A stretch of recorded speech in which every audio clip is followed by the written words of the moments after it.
ஒரு மகிழ்ச்சியான செய்தி. இதயம் நல்லெண்ணெயின் விலை லிட்டருக்கு ரூபாய் 105 குறைஞ்சிருக்கு. செப்டம்பர் 2023ல 1 லிட்டர் இதயம் நல்லெண்ணெயின் அதிகபட்ச விலை ரூபாய் 503. ஆனா இப்ப 1 லிட்டர் இதயம் நல்லெண்ணெயின் விலை ரூபாய் 398 மட்டும்தான் தமிழ்நாட்டுல. அப்ப இனிமே எல்லாரும் இதயம் நல்லெண்ணெய் வாங்கலாம் இல்ல? மா சுப்பிரமணியம் அவர்களே, திரு சேகர் பாபு அவர்களே, திரு சிவசங்கர் அவர்களே, திரு அன்பில் மகேஷ் பொய்யாமொழி அவர்களே, தம்பி TRB ராஜா அவர்களே, நாடாளுமன்ற சட்டமன்ற உறுப்பினர்களே, மேயர் உள்ளிட்ட உள்ளாட்சி அமைப்புகளின் பிரதிநிதிகளே, தலைமைச் செயலாளர் திரு முருகானந்தம் IAS உள்ளிட்ட அரசு உயர் அலுவலர்களே, தி வீக் பத்திரிகையினுடைய நிர்வாகத்தின் சார்பில் வருகை தந்திருக்கக்கூடிய ரியாத் மேத்யூஸ் அவர்களே, அருமை சகோதரி லட்சுமி சுப்பிரமணியம் அவர்களே, நலத்திட்ட உதவிகளை பெறுவதற்காக வருகை தந்திருக்கக்கூடிய பயனாளி பெருமக்களே, என்னுடைய பாசத்திற்கு அன்பிற்கும் உரிய மாணவ செல்வங்களே, பத்திரிகை மற்றும் ஊடகத்துறை சார்ந்த நண்பர்களே, உங்கள் அனைவருக்கும் என்னுடைய அன்பான வணக்கம். இன்னைக்கு நான் மகிழ்ச்சியாக இருக்கிறேன். காரணம், இங்க பேசினாங்கல்ல, அவங்க மகிழ்ச்சியான வார்த்தைகள் கேட்டப்போ இதை விட எனக்கு என்ன வேண்டும்? திராவிட மாடல் அரசோட திட்டங்களால இன்னைக்கு தமிழ்நாடே மகிழ்ச்சியா இருக்கு. அதனாலதான் நானும் மகிழ்ச்சியா இருக்கிறேன். மகிழ்ச்சியா மட்டும் இல்ல, உற்சாகமாகவும் இருக்கேன். ஏன்னா நம்ம திராவிட மாடல் ஆட்சியில தமிழ்நாடு நிமிர்ந்துக்குன்னு தமிழ்நாட்டு மக்கள் உற்சாகமா இருக்காங்க. நான் மனநிறைவோடு இருக்கிறேன். ஏன்னா தங்களுடைய குறைகளை காது கொடுத்து கேட்கப்படுது, தீர்க்கப்படுதுன்னு தமிழ்நாட்டு மக்கள் மனநிறைவா இருக்காங்க. 4 ஆண்டுகளுக்கு முன்னாடி இதே மே 7ஆம் நாள் முத்துவேல் கருணாநிதி ஸ்டாலின் எனும் நான்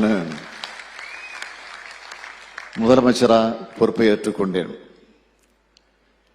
என் மேல நீங்களும் தமிழ்நாட்டு மக்களும் வச்சிருக்கக்கூடிய நம்பிக்கைக்கு நான் உண்மையா இருக்க என்பதை என்னால நெஞ்சு நிமிர்த்தி சொல்ல முடியும். இன்னைக்கு நம்ம திராவிட மாடல் ஆட்சியில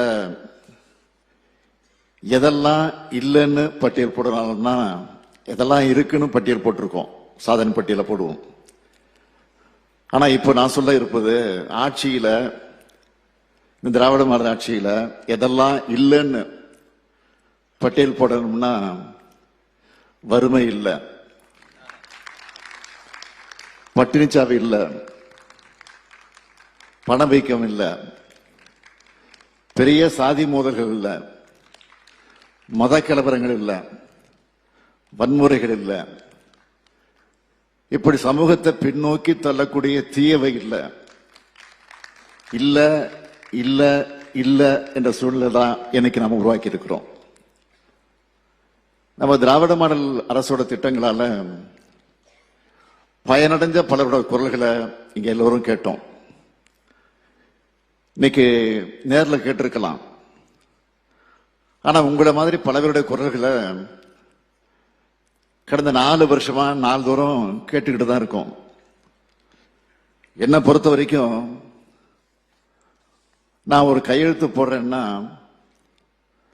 அதுல பலருடைய வாழ்க்கை தரம் உயரணும், ஏழைகளுடைய கண்ணீர் துடைக்கப்படணும், ஒடுக்கப்பட்டவர்களுக்கு நியாயம் கிடைக்கணும், சமத்துவத்தை நோக்கி இந்த சமூகம் முன்னேறணும், சமூக நீதி நிலைநாட்டப்படணும். இதைத்தான் என்னுடைய வாழ்க்கையின் பயனா நான் நினைக்கிறேன். இந்த ஆட்சி அமையும் போது இதுக்கு நாம் கொடுத்த பெயர் என்ன தெரியுமா? விடியல் ஆட்சி. ஏன்னா 10 ஆண்டு காலமா படுபாதாளத்துக்கு தள்ளப்பட்டு தன்மானம் இல்லாத கூட்டத்தால தரையில ஊர்ந்து கிடந்த தமிழ்நாட்டை தட்டி எழுப்பி தமிழ்நாட்டுக்கும் தமிழருக்கும் விடியலை கொடுக்கணும்னு உறுதியேற்று அதுக்கு விடியல் ஆட்சின்னு பெயரிட்டோம். நான் ரொம்ப கான்பிடென்டா ஏன் சேலஞ்ச் பண்ணியே சொல்லுவேன், இன்னைக்கு தமிழ்நாட்டை பல மடங்கு முன்னேற்றி இருக்கோம். ஒவ்வொரு குடும்பத்திலையும் விடியலை ஏற்படுத்தி வெளிச்சம் பாய்ச்சி இருக்கும், இது உறுதி. இந்த 4 ஆண்டுகள்ல ஏராளமான திட்டங்களை செயல்படுத்தி இருக்கோம். அதுல சில முத்திரை திட்டங்களை எடுத்து சொல்லணும்னா, இங்கே சொன்னாங்க கலைஞர் மகளிர் உரிமை திட்டத்தை பத்தி பேசினாங்க. இந்த திட்டத்தை தொடங்கினதுல ஒவ்வொரு பயனாளிக்கும் இதுவரைக்கும் 20,000 ரூபாய் வழங்கப்பட்டிருக்கு. இன்னைக்கு ஒவ்வொரு மாதமும் 1,14,00,000 மகளிருக்கு 1000 ரூபாய்னு இந்த உரிமை தொகை வர்றப்போ அவங்க என்ன சொல்றாங்கன்னா, எங்க அண்ணன் ஸ்டாலின் கொடுக்கிற சீர்னு என்னுடைய சகோதரிகள் சுயமரியாதையோடு பேசுறாங்க. பெருமைப்படுறோம். அதுபோல ஆட்சி பொறுப்பேற்றதும் கோட்டைக்கு போய் விடியல் பயண திட்டத்துக்கு கையெழுத்து போட்டேன். இப்ப கூட அந்த விடியல் பயண பேருந்துல தான் பயணம் செஞ்சுட்டு இந்த நிகழ்ச்சிக்கு வந்திருக்கிறேன். நான் அந்த பஸ்கள்ல பேருந்துகள்ல தமிழ்நாடு முழுக்க என்னுடைய சகோதரிகள் ஸ்டாலின் பஸ்ன்னு சொல்றாங்க.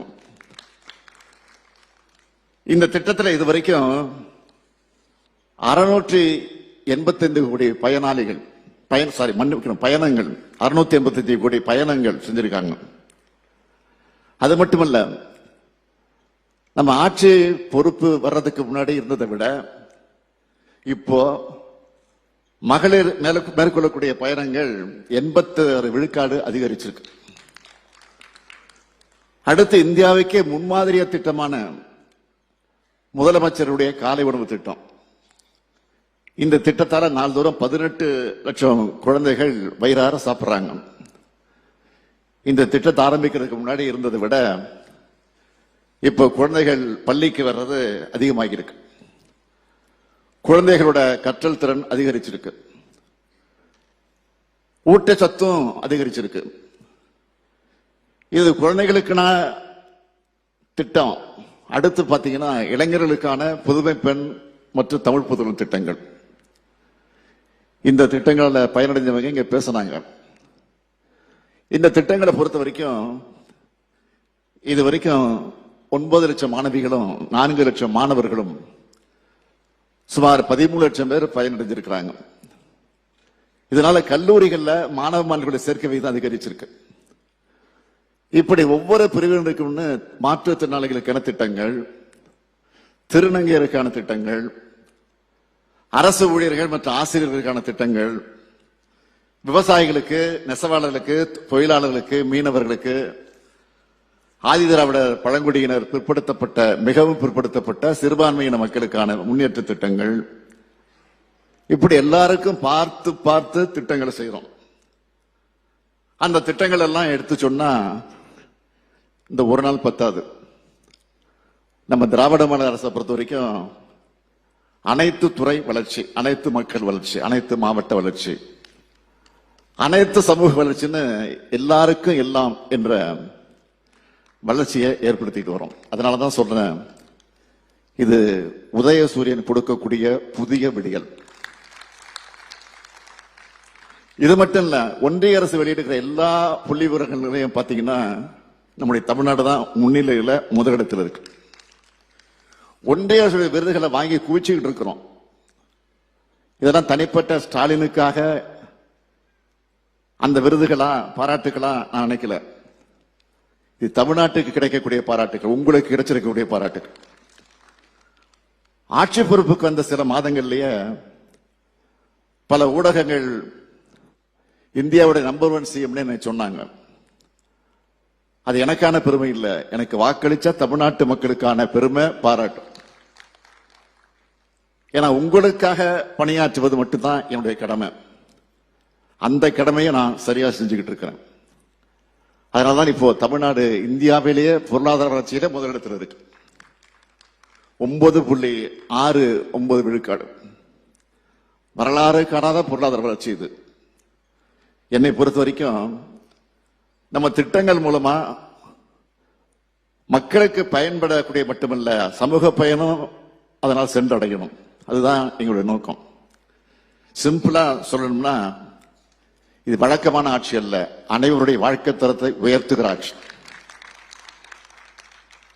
இந்த ஆட்சி என்னாலும் தொடர உங்கள் ஆதரவும் உங்களுடைய அன்பும் என்றும் எப்போதும் தேவை. இந்த 4 ஆண்டு காலத்துல எல்லாத்தையும் செஞ்சுட்டு தான் நான் சொல்லி முடிக்கல. இன்னும் செய்ய வேண்டிய கடமைகளும் திட்டங்களும் நிறைய இருக்கு. இந்த ஆட்சி காலத்துல இன்னும் ஓராண்டு இருக்கு. அதை கடந்து உங்க ஆதரவு அடுத்த சட்டமன்ற தேர்தலில் வென்று திராவிட மாடல் ஆட்சி தான் தொடர போகுது. அதனாலதான் நாங்க சொல்றோம், நாடு போற்றும் 4 ஆண்டு தொடரட்டும் இது பல்லாண்டு என்பதை முழக்கமா வச்சிருக்கிறோம். ஆணையிடுங்கள், தமிழ்நாட்டை அரியணையில் வைத்து பாதுகாத்திட திராவிட முன்னேற்ற கழகமும் இந்த ஸ்டாலினும் இருக்கிறேன். உங்கள் ஆதரவில் நமது திராவிட மாடல் ஆட்சி தொடரும் என்று கூறி விடைபெறுகிறேன். நன்றி, வணக்கம்.